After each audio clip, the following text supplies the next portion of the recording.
A crash in an app is when it unexpectedly quits and shows a dialog message saying that the app has just stopped. It happens to Android developers many, many times a day, even the most experienced ones. Sometimes the problem is due to a typo in their code or a silly mistake. Other times, it can be due to a fundamental misunderstanding of how to write the code for a certain feature. While your reaction may be to panic, the voice of reason inside your head should tell you to go ahead and try to debug the app. In this video, we're going to learn how to debug Android app crashes. To debug means to identify and fix bugs or errors in your app. If it's a really obvious error, like a Java syntax error, then Android Studio can catch that for you and show a red error before it tries to install the app on your phone. This is called the compile time error because it will fail to create any app to even install on your device.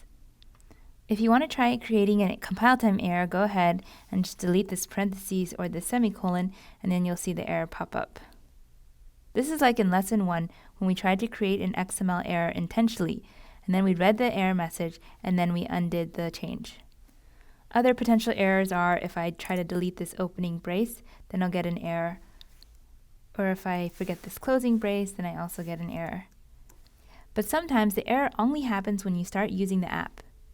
This is called a runtime error because it happens when your app is running.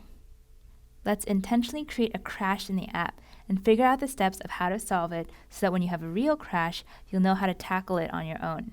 This is actually based off of a real crash that I saw a student encounter, so it's very likely to happen to beginners. I'll first walk you through all the steps and then you'll have a chance to do it yourself. To intentionally create a crash in the app, I'm going to modify the main activity Java file. I'll change the name of this method to be submit orders with an S. Then I'm going to run it on the device. Everything looks fine at first, but then when I click on the order button, it crashes. It gives me the message, unfortunately, the app name, Just Java, has stopped, and the only option that I have is to hit OK to exit the app. Fortunately, we can use Android Studio to figure out what actually happened. When you run the app on your device, you may see this Android DDMS window pop up at the bottom of the screen. This shows you information to monitor your Android device, all the stuff that goes on behind the scenes that users don't see. If it's not already open, you can click on this tab down here that says Android, and that should open up Android DDMS for you. You can adjust the height of this window by dragging this arrow. If you drag this arrow to the right, then you'll see a list of devices that are connected to the computer. Right now, I only have my Nexus 6 connected.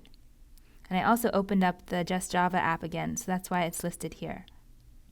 Let me drag this to the left again so I have more space to see the logs. This right-hand side is where the log messages are shown. If you click on this drop-down and say No Filters, then it shows you the log messages for the whole system and other apps. It talks about things like Activity Manager, audio, sound, microphone, and all these other things. A system log is kind of like a diary that your phone keeps about what's happening on the device. We also call it logcat. If you Google for what is logcat, then a definition pops up from the Android developer's webpage. It talks about how logcat is the Android logging system where you can collect and view debug output. Going back to the logs, the most recent events happen at the very bottom here.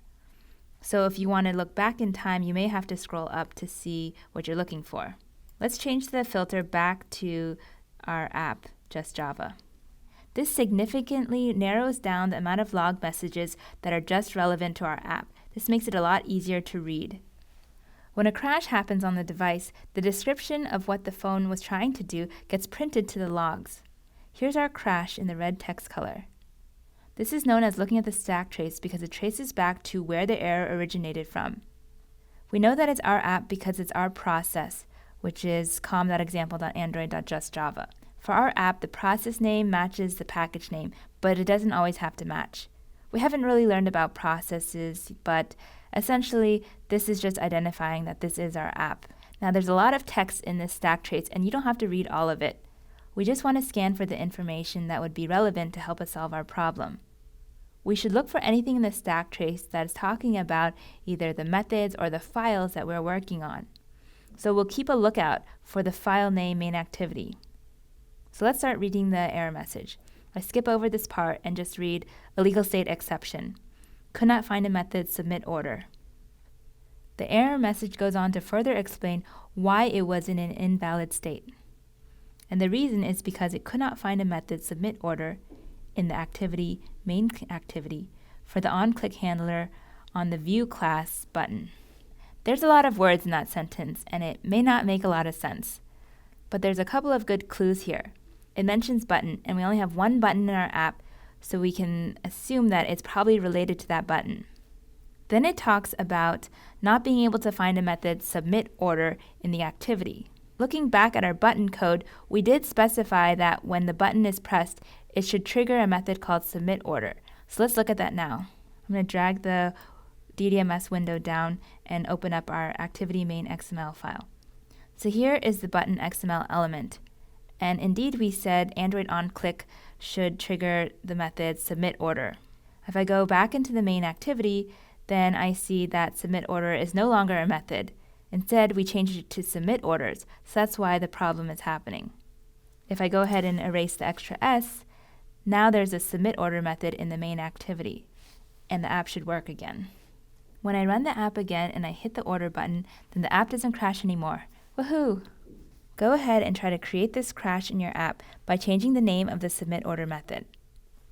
Then check the logs for the stack trace, and then read the error message carefully. Then go ahead and fix the error so that your app works again. Check this box when you're done.